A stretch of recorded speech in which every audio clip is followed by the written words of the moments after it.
I'm Kimberly C. Paul. As I travel throughout each state, I realize that death is just a moment. It is how we live until that moment that matters. Finding connection with friends, family, and complete strangers. Journey with me. This is the Live Well, Die Well Tour.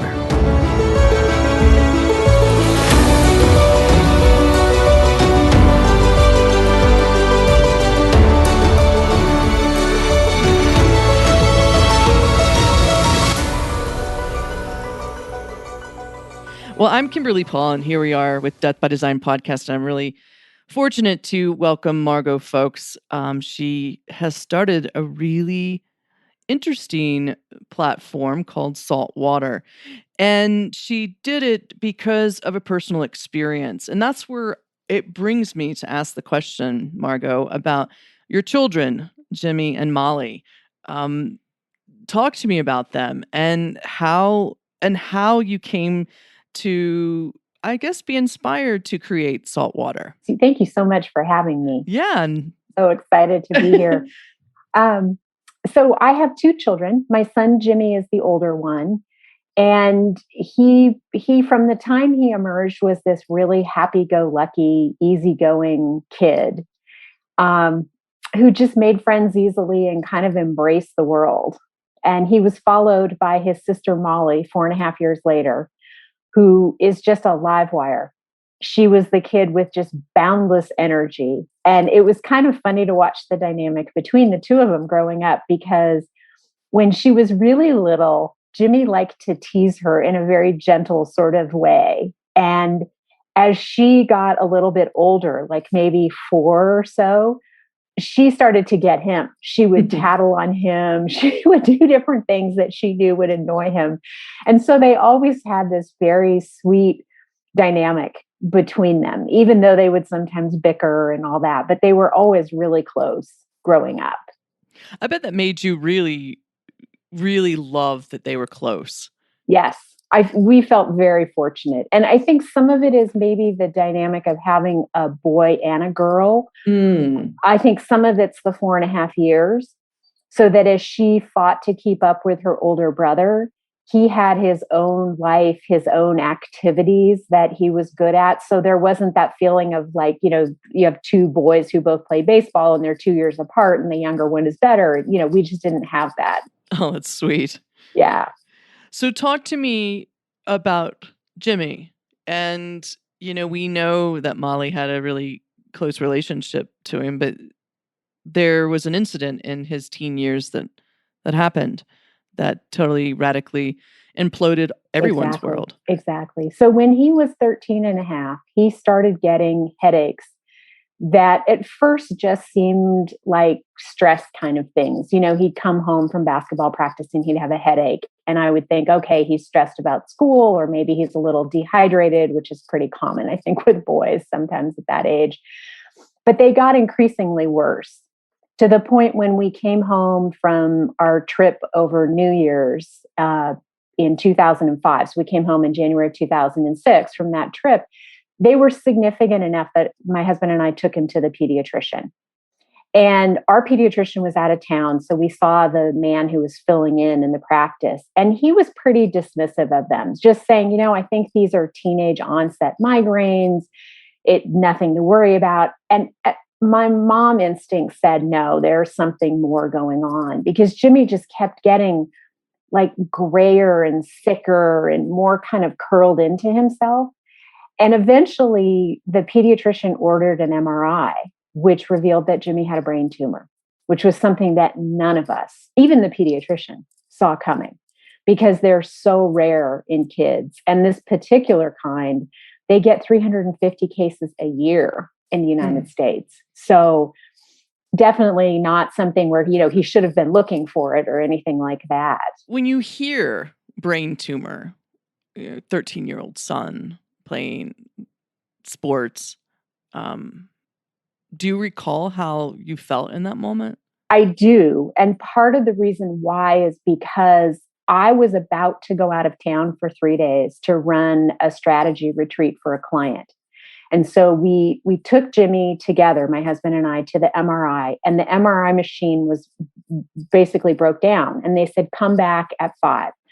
And I was running late in terms of being prepared to go. And so Dan said, look, I'll take him. You stay home, be fine. No big deal. And he got home after the MRI and he sent Jimmy out to the couch to watch TV with Molly. And he came in our home office and shut the door and he knelt down next to me and he said, Jimmy has a brain tumor. And I looked at him and I said, no, this isn't possible. And I was it was so beyond anything I could imagine that I was just in denial that it could even be our reality. I couldn't wrap my mind around it.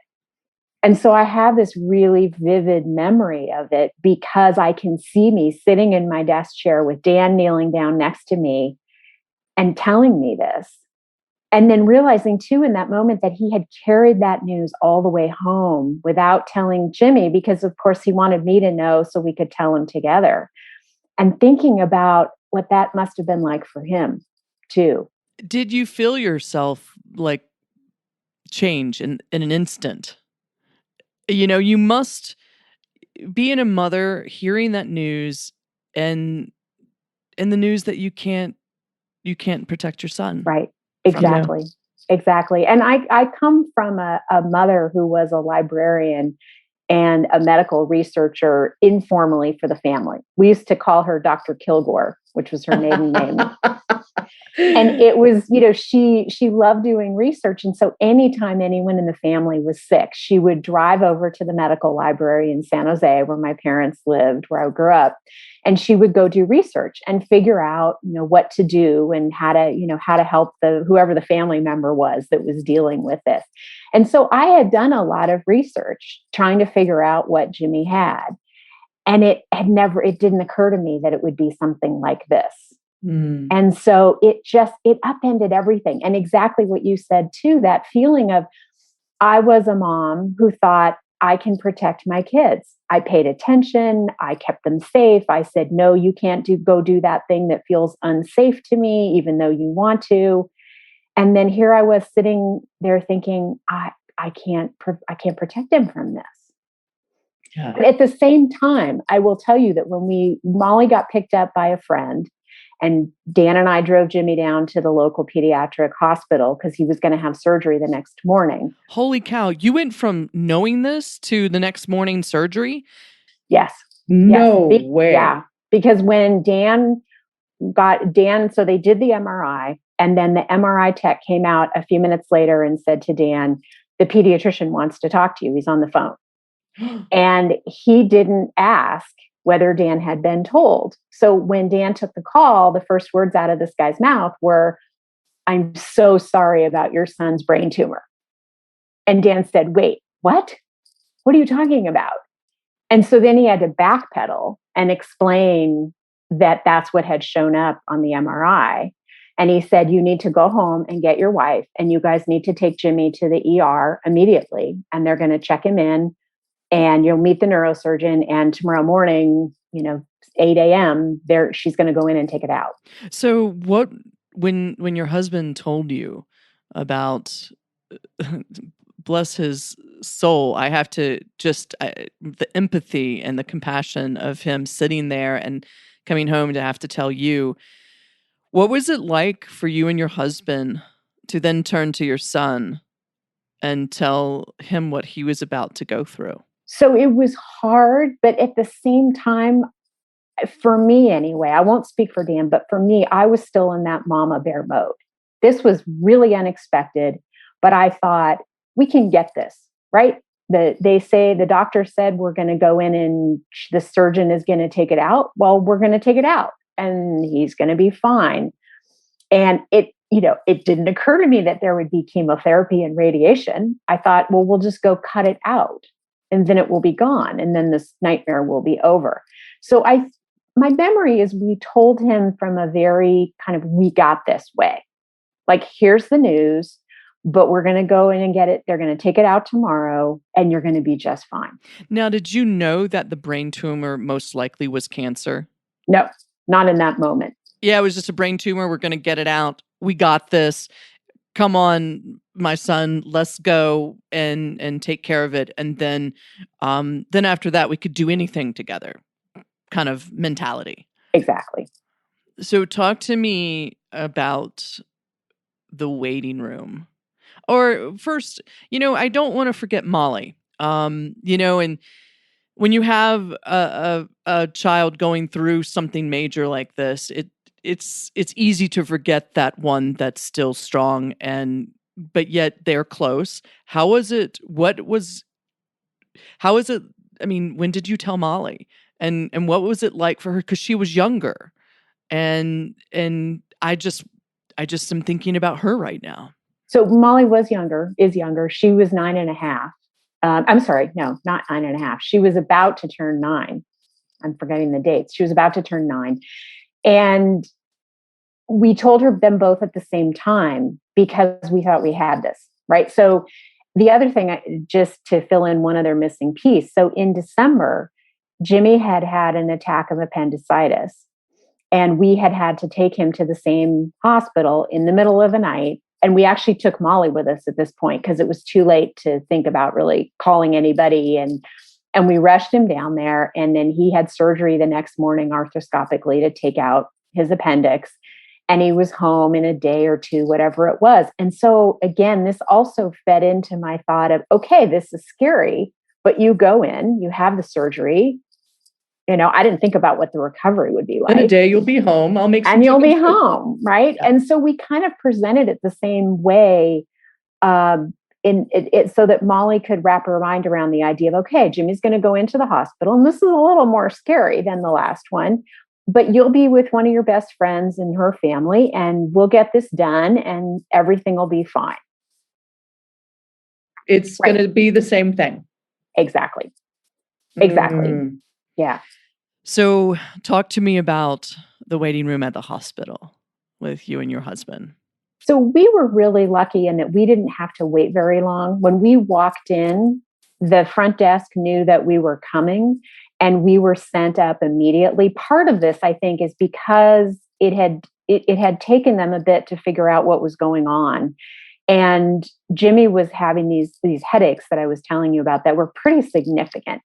And so the way he'd get relief is that he would throw up from the pressure, and then it would basically ease off immediately. And what the brain surgeon explained to us was that the tumor was large enough that it was blocking the flow of spinal fluid.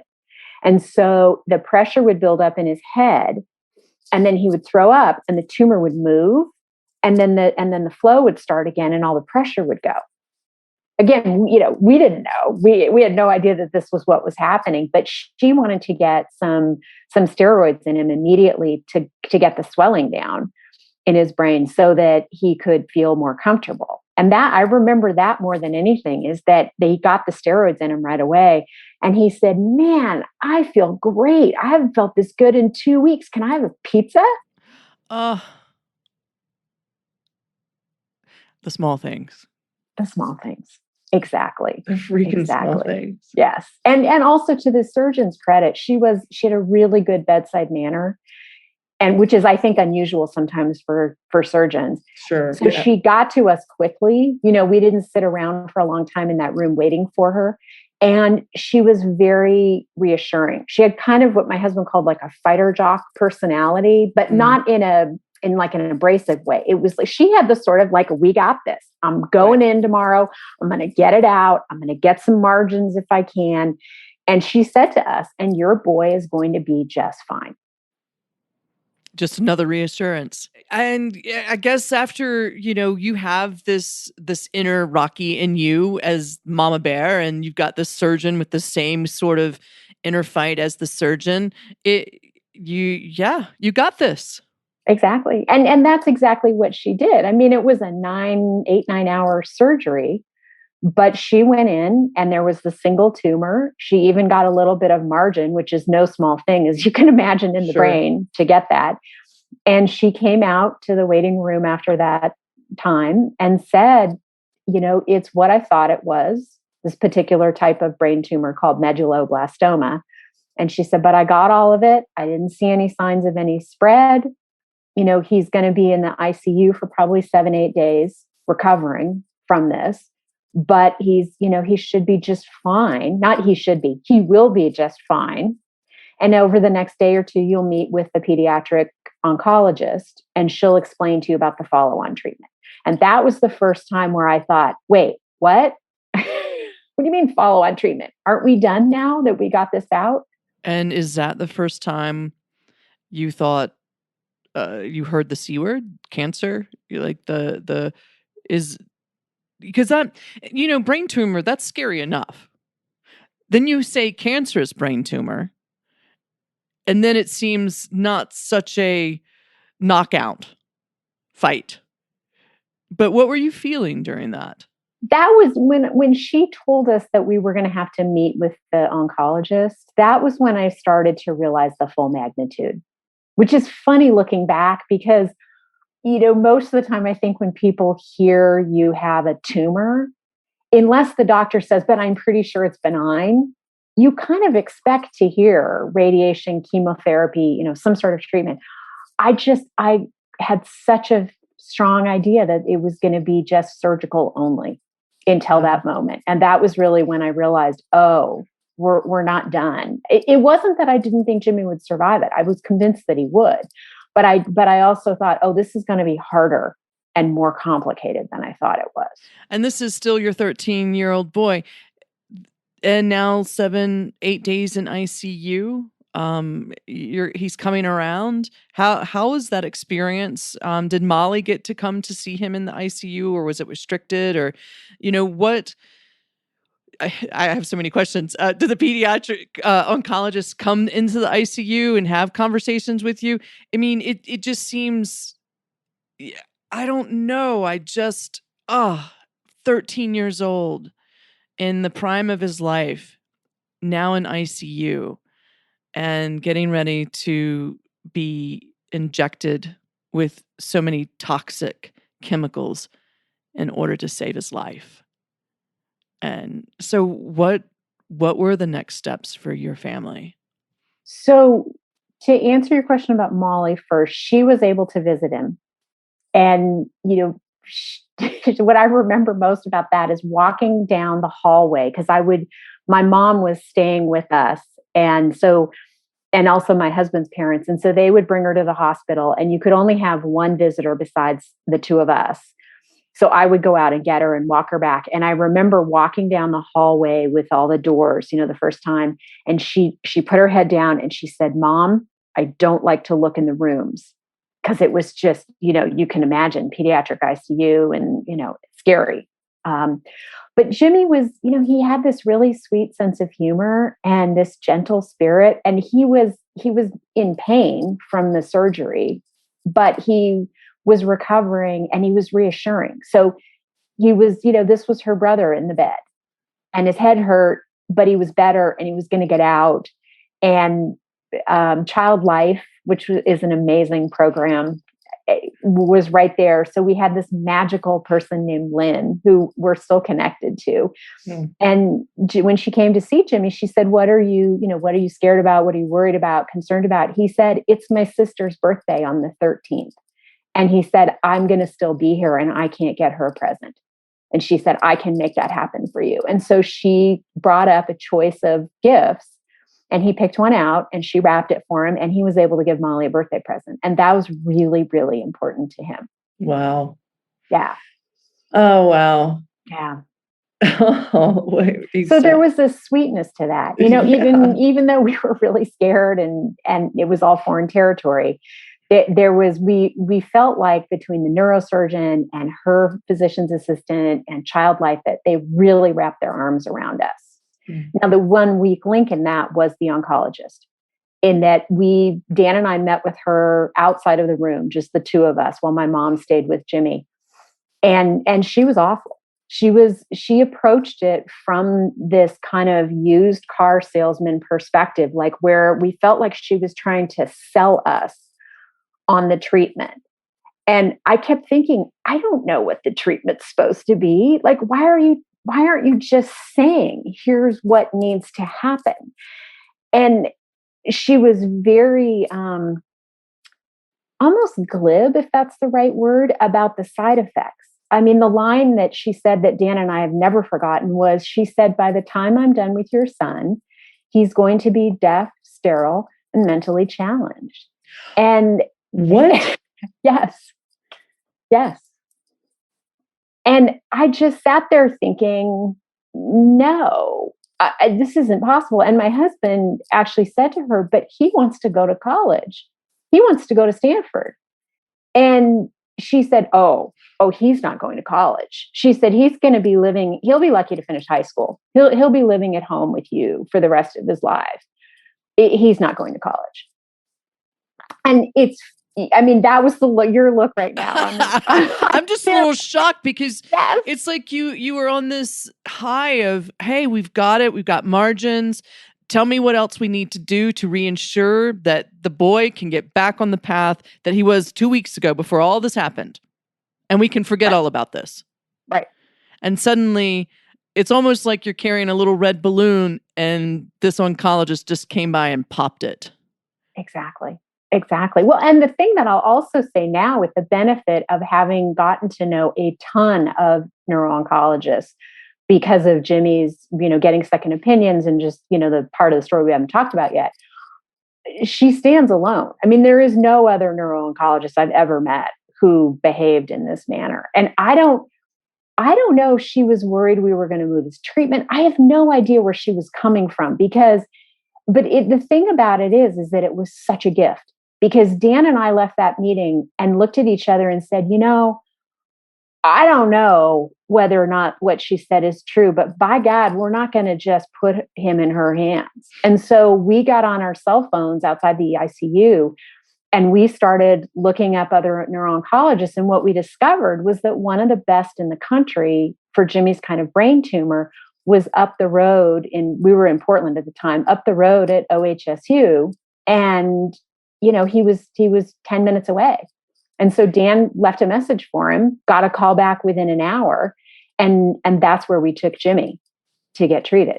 Isn't that funny how sometimes the worst moments of your life, people show themselves that, and you're so grateful for that because you might have not have turned the other way and found this other physician. So the positivity that you can see in that moment, like, thank God she was that way, because you now are going to put him in the hands of someone you absolutely trust, because you've done your research, man.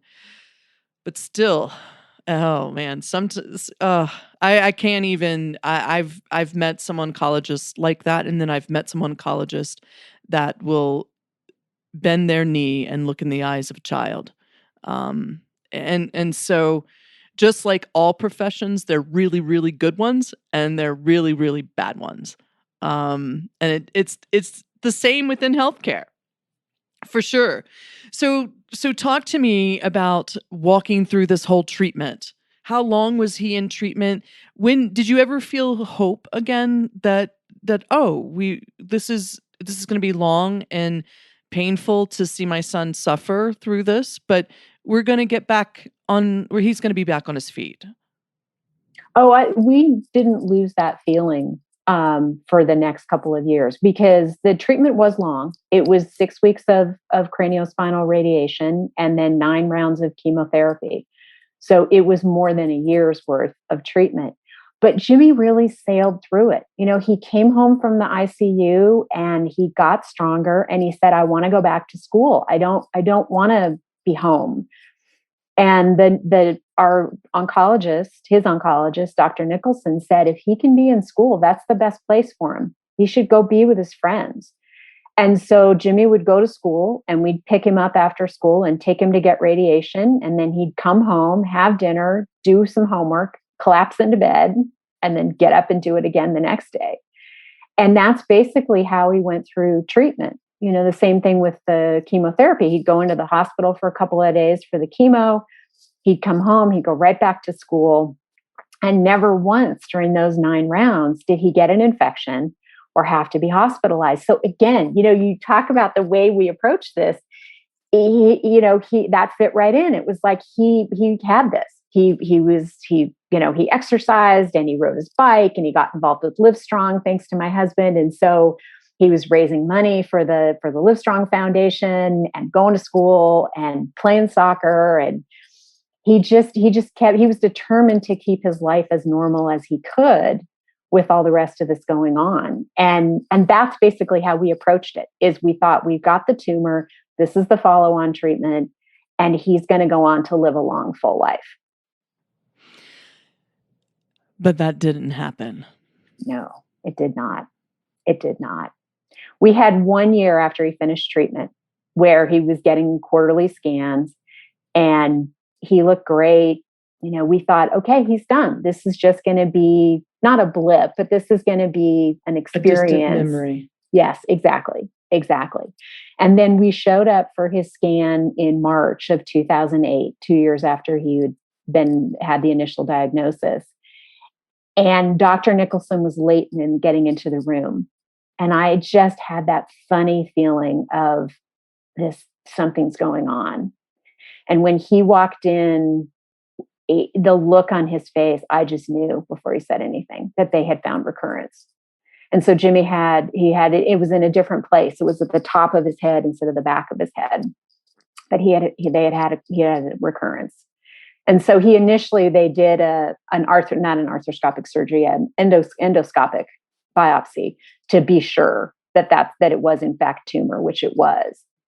And then that next year was the worst. That 2008 was the worst year of treatment because he had 5 rounds of very intense chemotherapy, wound up in the hospital each time for at least a week for infection. And then in August, he had high-dose chemotherapy followed by a stem cell rescue using his stem cells. And he was in the hospital for 21 days. But the amazing thing about it is even then, he stayed in school. He played soccer again he was a sophomore then, for his sophomore high school team. And, he was you can imagine with the high-dose chemo stem cell rescue, I mean, he was miserable. But at day 21, his counts, or something close to that, his counts started rebounding. He was out a week earlier than they thought he'd be. We got a tutor. He stayed in school. He was home for 2 months on quarantine, but he went back as to his junior year, I think around in November, and really didn't miss a beat. He was just amazing. And again, we have this feeling of like, okay, we've got this. And his personality, yes, personality stayed the same, just sweet. Hey, I want my life. This is what we're going to have to do to keep my life. And exactly. Oh, man. Oh, and so you felt like you got through the second occurrence. Right. And there was it was obviously a lot less of a percentage, but there was some percent, like a 30% chance that it would cure him. And we put him on a low-dose chemo protocol as a follow-on to that treatment. I guess it was like 9 months of treatment, something like that, whatever it was. And then he went off of it, as I remember, after a period of time. And 3 months later, when he had his routine scan, he had 2 spots. But even then, Dr. Nicholson said, Jimmy seems to be able to live with this. Because normally what happens with Jimmy's kind of cancer is that when it recurs, the kids are usually dead in 3 to 6 months because it comes back like a freight train. So they don't just find, like they did with Jimmy, a couple of isolated growths. They do the quarterly scan, or sometimes they do it sooner because the kid's already symptomatic and it's just everywhere in the brain and spine. And so at this point, he was a junior, and Dr. Nicholson said, I think we should just do very focused radiation. We'll put him back on the low-dose chemo protocol, and he should just plan on moving forward with things. And so that fall, he got into Stanford and decided that he was going to go. Yeah. Yeah.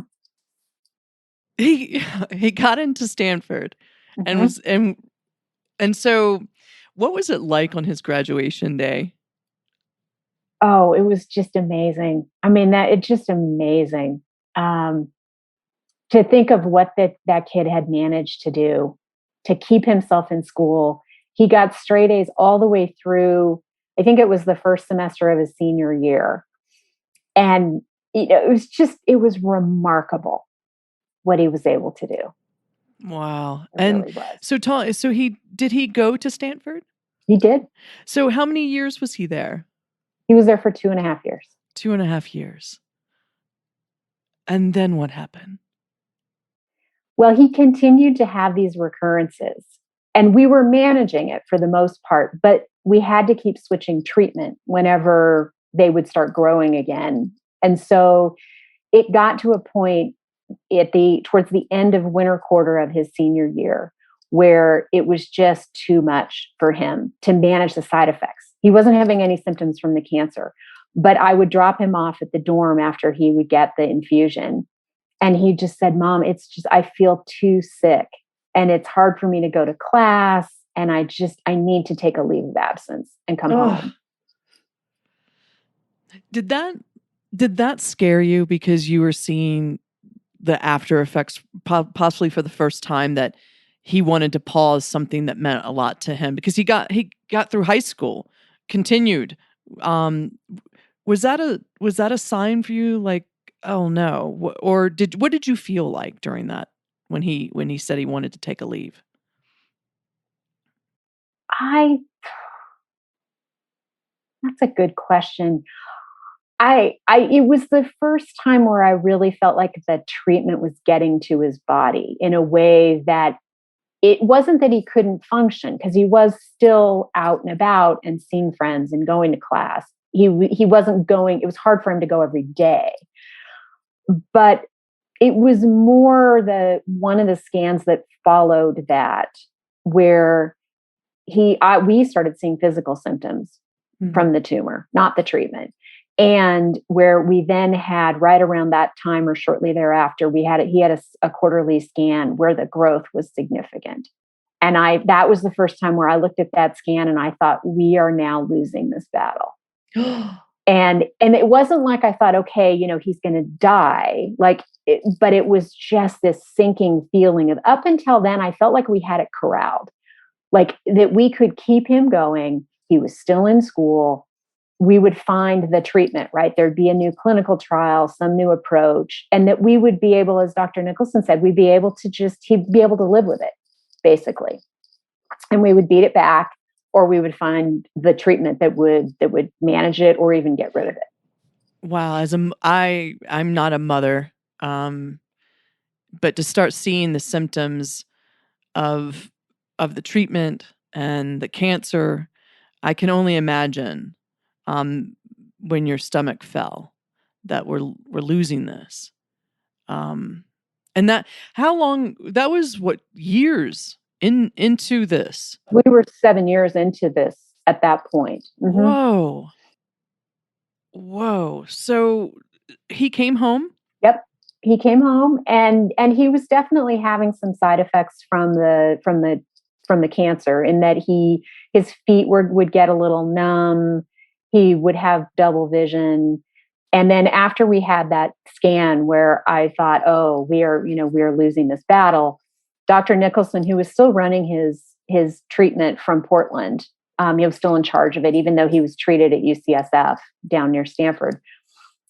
He said, I think we ought to look at re-radiating him and see if we can really get some more control. And he didn't say and extend his life, but that was kind of the idea, really beat it back significantly. And so in May of that year, May into June, they re-radiated Jimmy.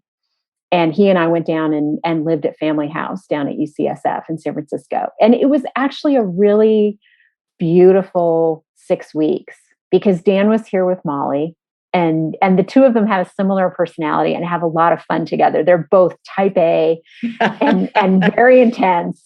And she's a softball player. He coached her when she was little, and then would work with her. He'd pitch and she'd hit, and they'd throw together and all that. So, they were together, and then Jimmy and I were together, and we would walk every day up to the hospital so he could get a little exercise. And we just had this, it was a lovely time, as scary as it was. It was 6 weeks that was just a gift. And then we did it again in October, because the way they had done the treatment, there was one area, and I don't remember why now, but the doctor decided not to radiate it, or there wasn't growth there when she did it. And so we did another 6 weeks that was more focused in October. And again, had a really lovely 6 weeks together, despite this really scary experience. But a lot of that was his treatment team too, his nurse practitioner, his doctor, the radiation oncologist, who we just loved, the nurses. And so we would actually look forward to seeing them, as crazy as that sounds. There's some amazing people there in San Francisco among that university hospital. I'm telling you what. I'm friends with some of them, and they're just amazing human beings. But those 6 weeks, they must have been really special. And even though you're trying to extend your son's life, you're just enjoying one another. And do you think back on that time just fondly now of, oh my gosh, that I can't believe we had so much fun and so much connection during those times? Yes, I do. Because I know me well enough to know that I'm the one who's always popping up and, doing the dishes, or popping up to throw in a load of laundry at home. And, I have this sort of like revved up energy quality to me, and I don't settle very easily. But the beauty of being down there was that we were just together. I didn't have, other than the occasional load of laundry, we went out for most meals, or we would keep some simple things in the kitchen that they had on our floor. But I didn't have that many responsibilities. I wasn't working. I was just with him. Mm-hmm. And so I'm so grateful, because those are 12 weeks that we spent together that we would not have spent in that way had we not had that experience. Yeah, I'm sure. When did you realize that my son is not going to live through this? November of that year, because the scan in September had shown, I think it was September, had shown that the June radiation had significantly beaten back the cancer. We had an incredible response to the radiation, and just growth in the area where she hadn't radiated. So the thought was, well, we'll radiate him in October, and then we'll get a good response to that. And then, hopefully he'll be able to go for a while with this.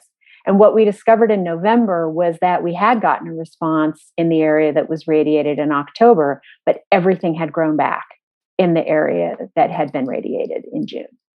And I looked at that scan and I thought, this is it.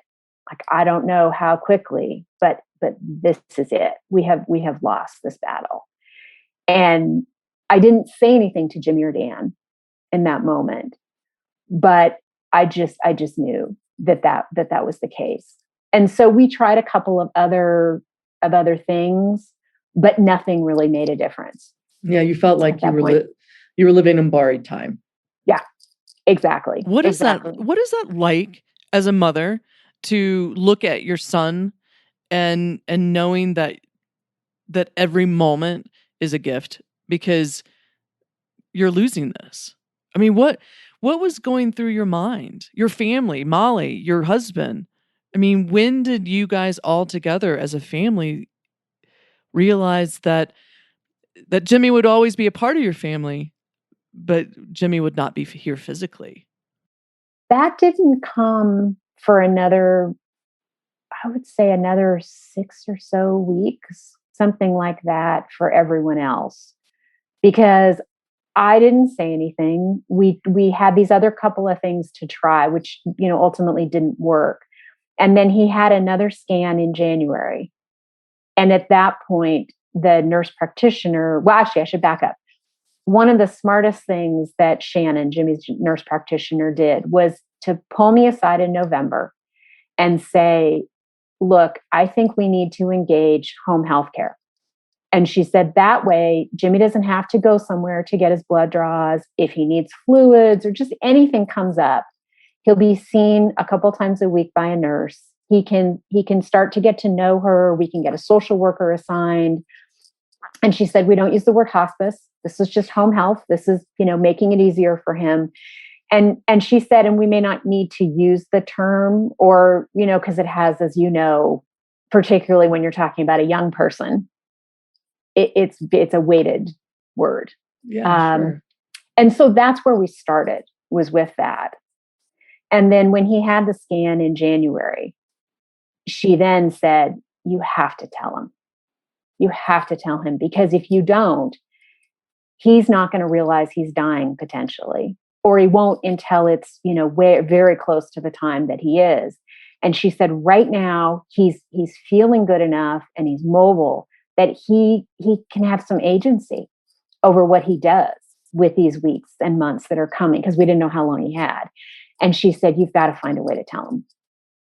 And so I did. Another maybe less than a week later, I got I basically didn't want to, as you can imagine. My husband and I talked about it.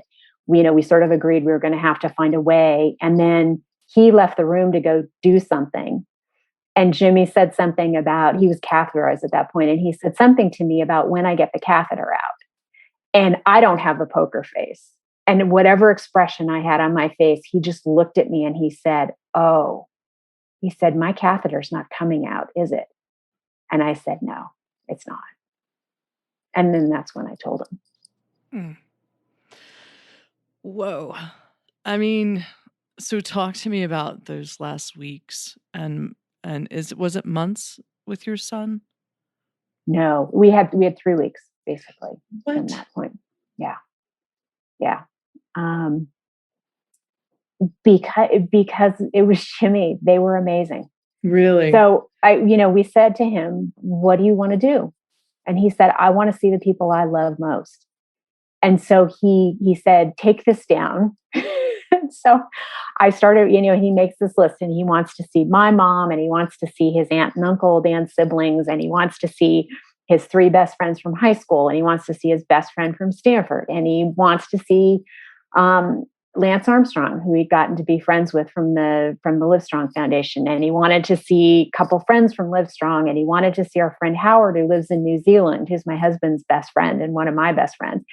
And I'm him making this list, and I'm thinking, oh God, we're talking about people from all over the country.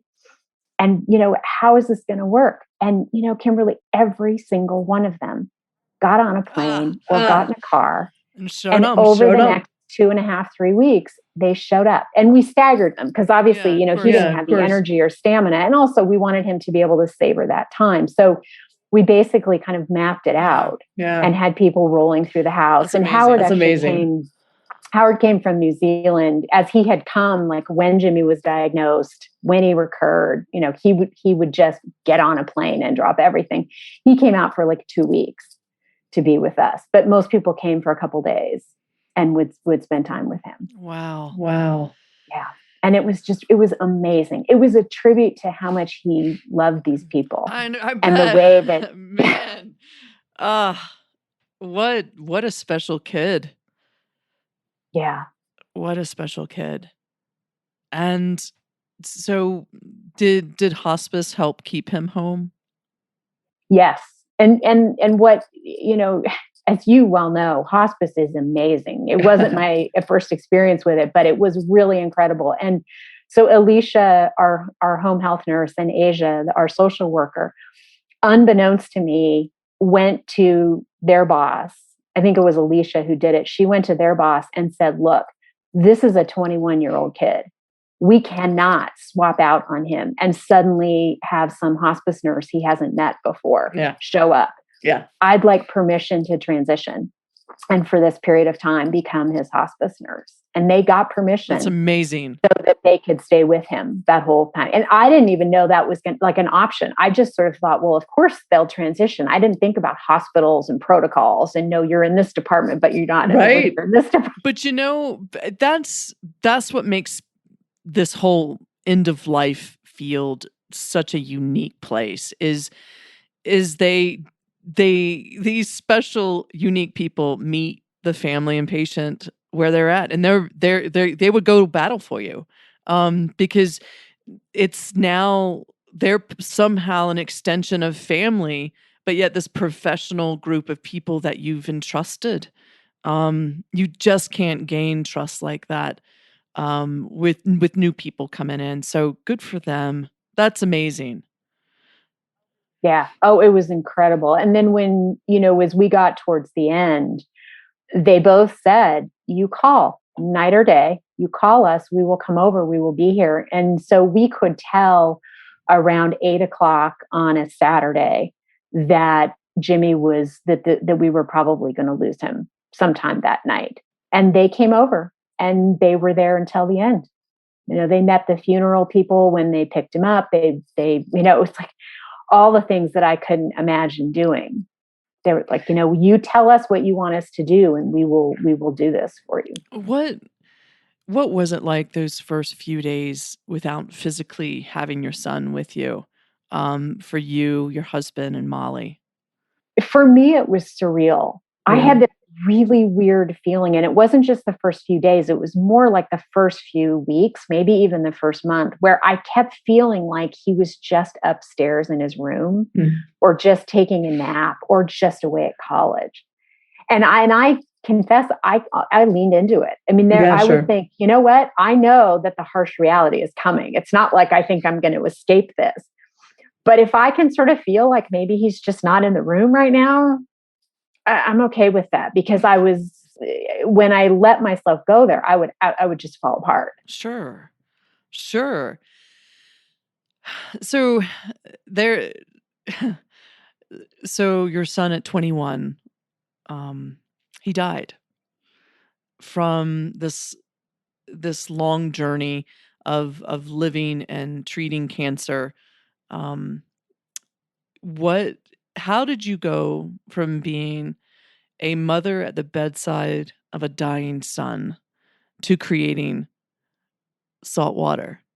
And why salt water? And tell me a little bit about how you have taken this just crazy, sad, tragic, whatever, and turned it around to create healing for other people. I mean, which is extraordinary to me. Oh, well, thank you. So it took a little bit of time in that. So my mom, who I'm very close to, was very close to, wound up getting sick, coming home from Jimmy's celebration of life in Portland, and then declined over the next year and died. And so it was this incredible double whammy of these two losses.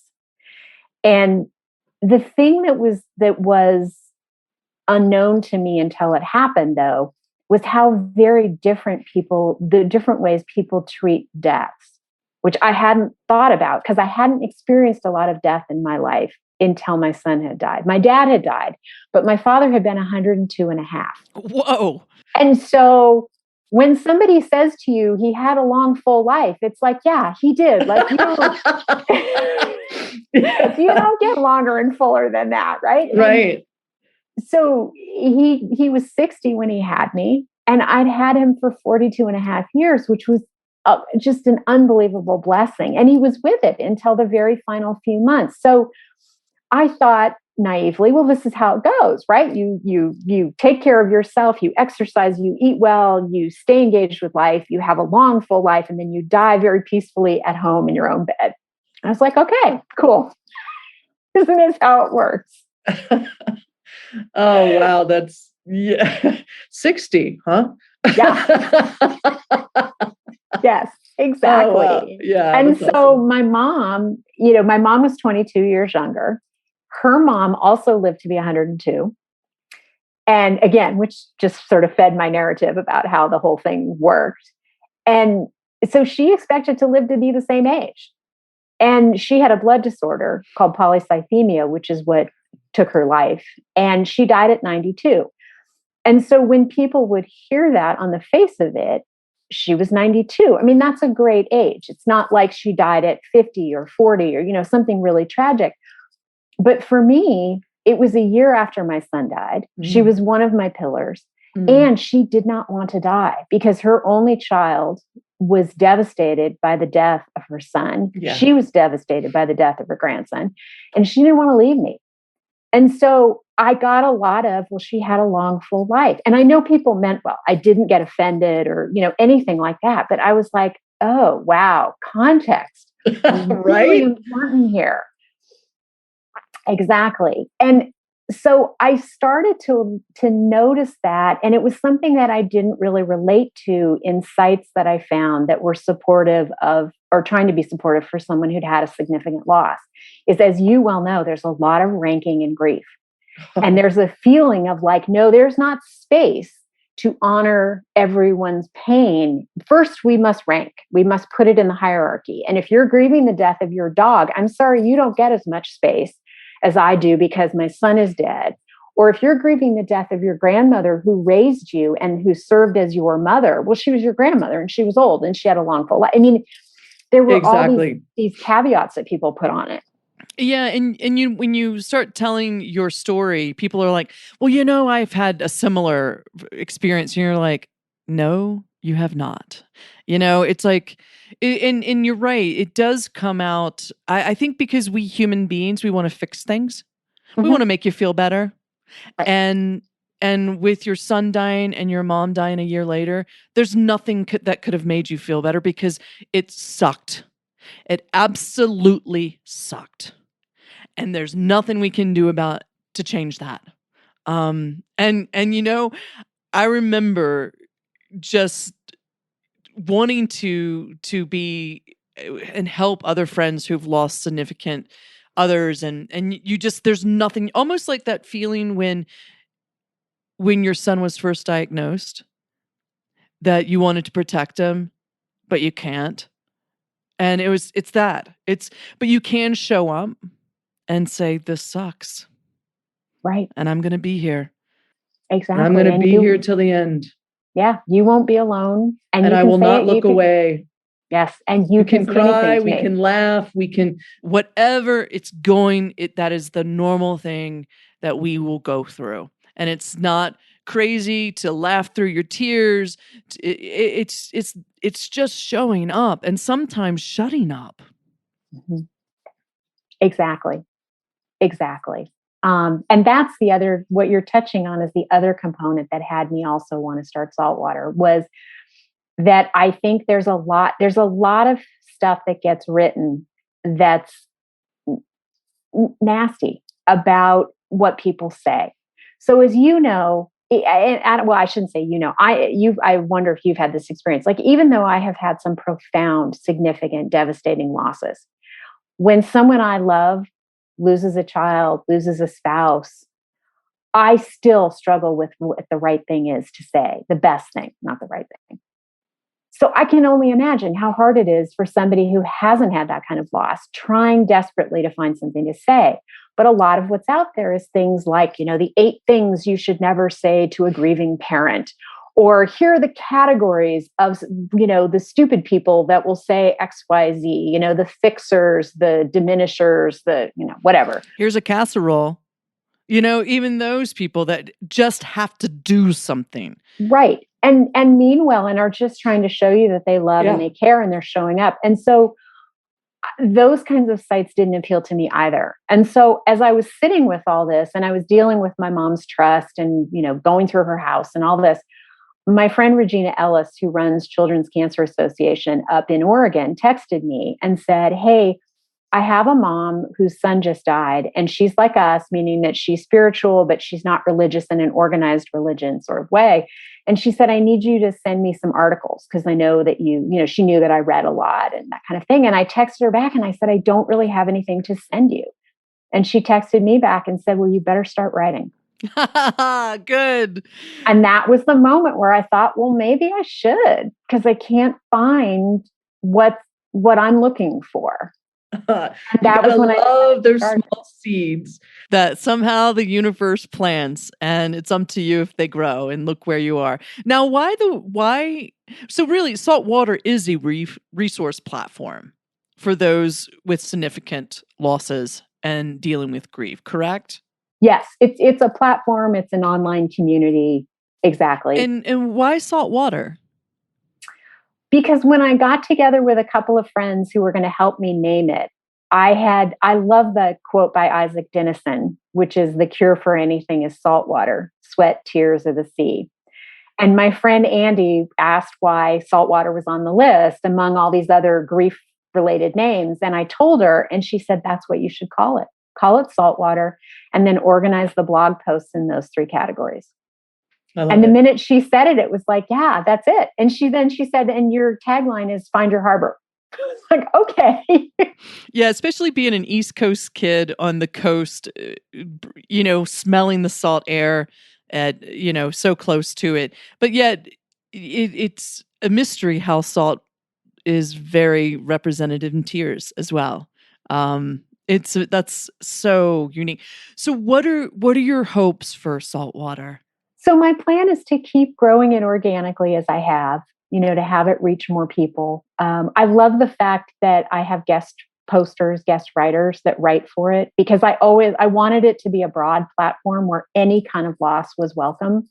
And so I love the fact that people will reach out to me and say, can I write a piece about this? And I really, anyone is welcome who wants to do that, because I have my own experience. But as you said, even though I've lost a child, it doesn't mean it's the same for someone else who's lost a child. There's commonality and there's comfort and connection, but it's still different because their experience was different from mine. And so I really value that. I love the writing. So I plan to keep writing, my goal is to start actually pitching some of it. I'd love to write some articles and get some things published, and Oh, I think that good. would be cool. So I'd like to do that. And the third way that it's grown, which was really unexpected, is that when I launched it, I also relaunched my consulting practice. And at the time, they felt like they were two separate entities. And I've kept them that way in most regards, because saltwater is ad free and solicitation free. And I didn't want anyone to feel like, oh, she's trying to, pitch her consulting business or so there's no Right. crossover there.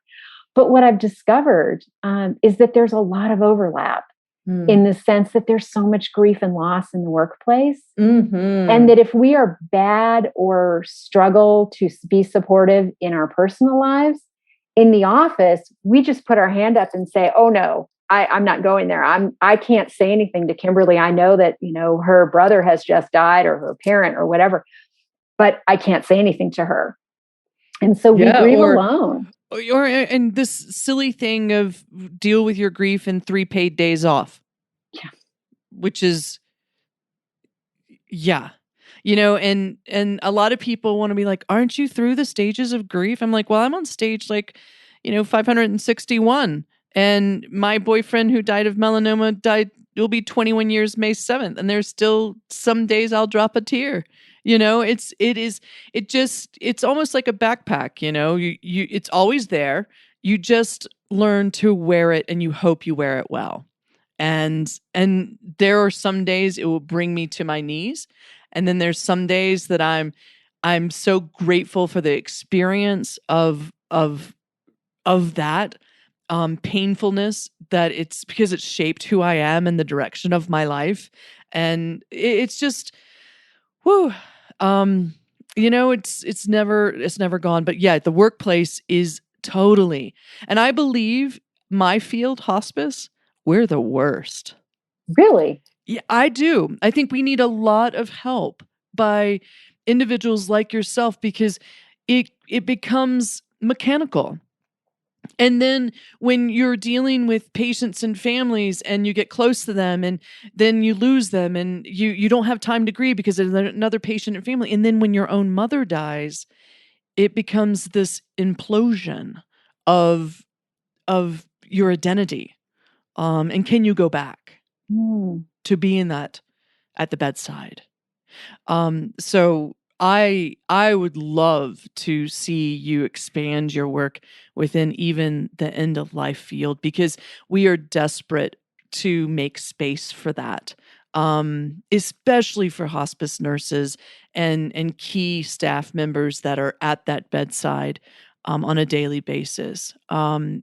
I think we have mandatory bereavement and space, so that we do feel. And and even myself, I didn't realize that I even carried grief until I started writing my book, and I started crying every day. And I'm like, what?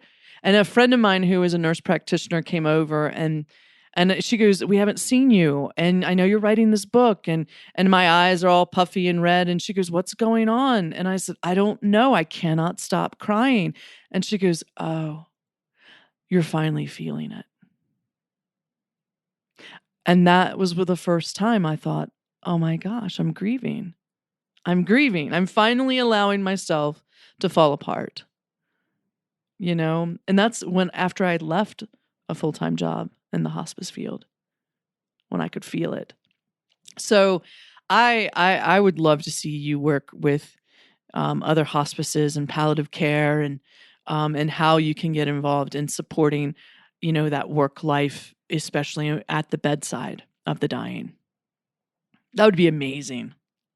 Oh, that's so interesting. I would have thought that because the hospice folks that we dealt with were amazing, are amazing, have become close friends because of that. They're wrapped in services and care and knowing exactly how to process and move through it, because you're also amazing at helping those of us who are experiencing it go through it. It's different Mm-hmm. because we're not related. Mm-hmm. And we can be strong. But when something personally happens to us, like a father, mother, brother, sister, it's almost like we don't have our training. Mm. It's personal. And sometimes we can't process that as well as we can process someone else's grief, because we don't put on your grief. Mm-hmm. We guide you. Right. We're the Sherpa. And when we're in our own grief, that Sherpa is not there. Yeah. So Oh, it's that's so amazing. interesting. Yeah. Yeah. So talk to me. Tell us the website, because I know we took a long time talking about what brought you to saltwater, and I think it's really relevant that Jimmy's legacy is continuing through saltwater and helping others find their way through grief and loss. And how do you interwind your own story in saltwater with your mom as well as Jimmy? I mean, how do you do that? So it's for me, it's a lot of writing.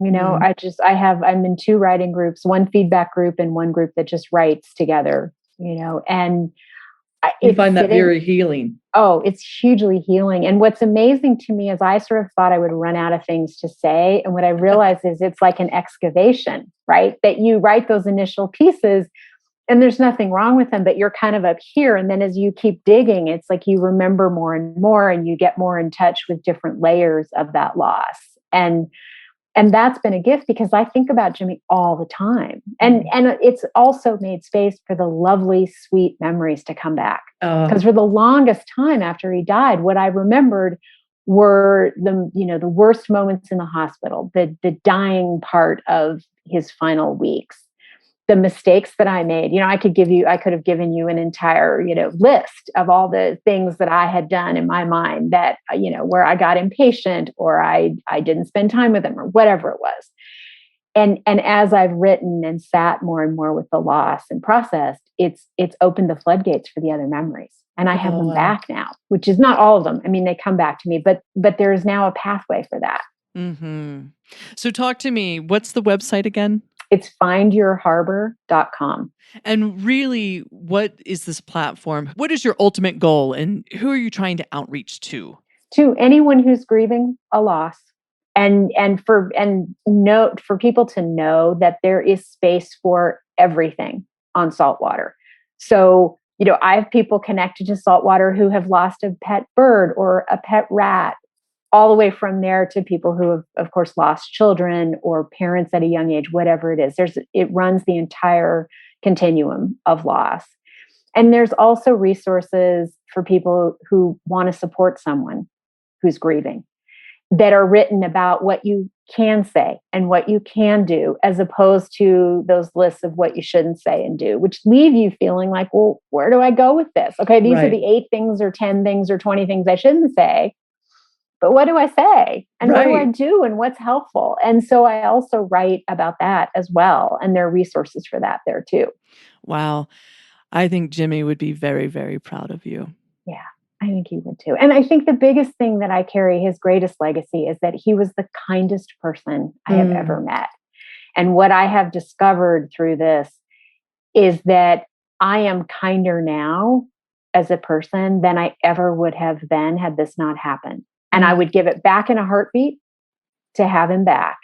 But it is also part of his enduring legacy is that I have learned to, I still think the snarky thought, but I don't say it. And I've discovered what he learned at a really young age is that magic of when you hold your tongue, that even if it's really a yucky situation, that you leave it a lot more easily because you didn't say something that you regret or that you're embarrassed by. You just let it be and walked away with grace. And he was so good at that. And all this writing and thinking about him has taught me how to at least do that some of the time. That's I'm not amazing. perfect, but I'm getting better. Oh, wow. I can't tell you how much I've enjoyed these last 60 some minutes with you. First of all, thank you for sharing Jimmy and Molly and your husband and your whole experience with losing a son at 21. It is an amazing thing how telling Jimmy's story can affect a complete stranger like me. And I will carry him as long as I have breath in me. I will never forget these words and especially kindness. Gosh, in a world with a pandemic, don't we need more of that?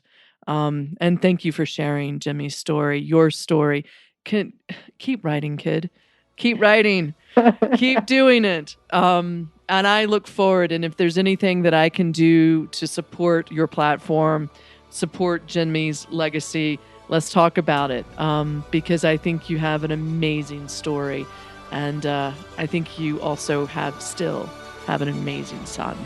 Well, thank you. I mean, that's the gift, right? Is to be able to keep saying his name and telling his story, because that's what keeps him alive for all of us.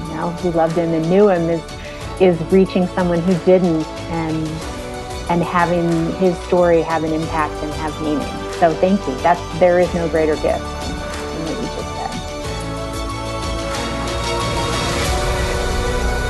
said. Thanks for joining us today. And remember, you're the designer.